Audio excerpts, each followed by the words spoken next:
Peter sat on a broken wooden bench outside his village house, staring at the empty road ahead of him. It looked like a road that led somewhere, yet it had never taken him anywhere. He often dreamed of leaving the village, of becoming someone important, of proving everyone wrong. But every morning he woke up late. Every evening his chest felt heavy, not from work, but from regret. His dreams were big, but his life felt small and wasted.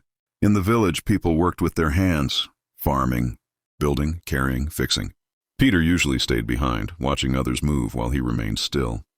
No one insulted him, yet their silence hurt more than words ever could. Inside, Peter was full of ambition, but his body seemed to refuse to follow. That inner conflict slowly turned into frustration, and frustration quietly became shame. One afternoon, Peter walked away from the village, following a dusty path beside the fields. He needed fresh air, but more than that, he needed distance from his thoughts. Near a small mud house, he noticed an old woman working alone. Her back was bent, her body weak, her hands covered in wet soil. She was repairing a broken wall piece by piece, pressing the mud carefully into place. No one was helping her. Still, she did not stop. Every movement looked painful, yet she never complained. Her breathing was heavy but steady. Her eyes were not tired. They were focused, determined. Watching her made Peter uncomfortable. She was old, yet she moved. He was young, yet he waited. The woman paused for a moment, wiped the sweat from her face, and continued working. She did not ask Peter for help. She did not even look at him. Her silence felt louder than any accusation. Peter sat down on a nearby stone and watched her hands shape the wall. Slowly, he began to feel ashamed of his own stillness. When the wall was finished, the woman sat down, tired but calm. Only then did she look at Peter. Her eyes were deep, as if they carried many untold stories.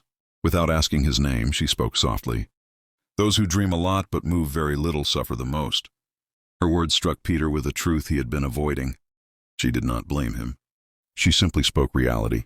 The woman stood up and walked toward her small field behind the house. The land was dry and hard. She picked up a farming tool and struck the ground. Nothing happened. She struck again. Still nothing. On the third strike, the soil cracked slightly. She stopped, breathing heavily, but her face remained peaceful. In that moment, Peter understood something powerful. She was not strong because of her body. She was strong because she never waited to feel ready. The woman handed Peter the tool. He hesitated. His hands were not used to this kind of work, but something inside him pushed forward. He struck the ground. Pain shot through his arms. He wanted to stop, but he struck again and again. Sweat rolled down his face. His heart pounded. Finally, the soil broke open. The old woman nodded slowly. "That small hole is real," she said.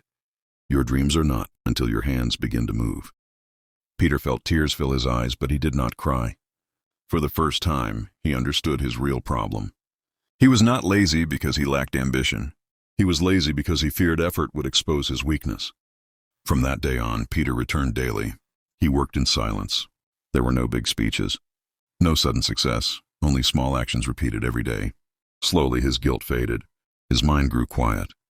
His dreams stopped hurting him. One morning, Peter came and did not find the old woman. The villagers told him she had passed away peacefully in her sleep. Peter walked to her field and stood there silently. He picked up the tool and worked until sunset. His hands hurt, but his heart felt calm. He was still ambitious, but he was no longer lazy, because his actions had finally caught up with his dreams.